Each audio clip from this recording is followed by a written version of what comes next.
বন্ধুরা, তোমাদেরকে একটা জিনিস দেখাই। দেখো, সবেদা, পাকা সবেদা।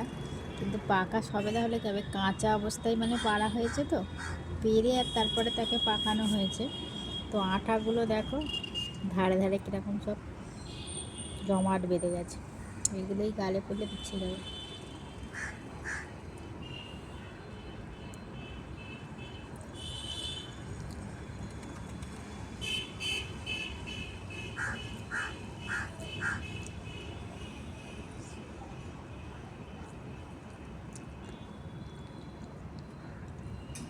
ছোটোবেলায় এই সবেদা কত খেয়েছি,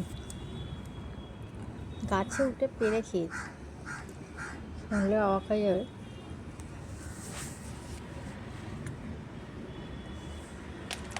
আসলে আমাদের বাড়ির পাশে সবেদা গাছ অনেক।